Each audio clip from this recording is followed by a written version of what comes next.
بسم الله الرحمن الرحيم. باب ما جاء في تقنع رسول الله صلى الله عليه وسلم. عن أنس بن مالك رضي الله تعالى عنه قال: كان رسول الله صلى الله عليه وسلم يكثر القناع كأنه ثوبه ثوب زيات. رواه الترمذي.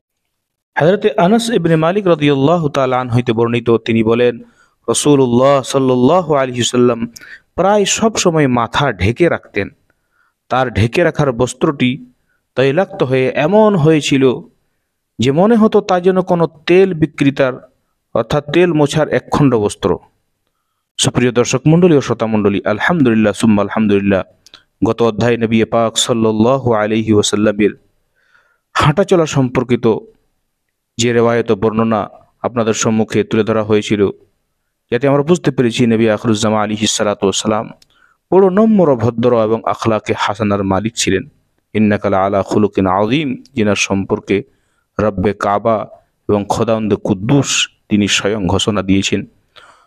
তো মুআজ্জিজ নাজরিন, দর্শক মণ্ডলী, এই অধ্যায়ের মধ্যে নবী আলাইহিস সালাতু ওয়াস সালামের যে বেশিরভাগ তিনি মাথা ঢেকে রাখতেন এই সম্পর্কে বর্ণনা করা হয়েছে, এবং তার সংক্ষেপে এটাই ব্যাখ্যা হচ্ছে অধিক তেল ব্যবহারে কাপড় ময়লা হয়, তাই রাসূলুল্লাহ সাল্লাল্লাহু আলাইহি ওয়াসাল্লাম মাথায় অতিরিক্ত কাপড় ব্যবহার করতেন যাতে টুপি বা পাগড়ি নষ্ট না হয়।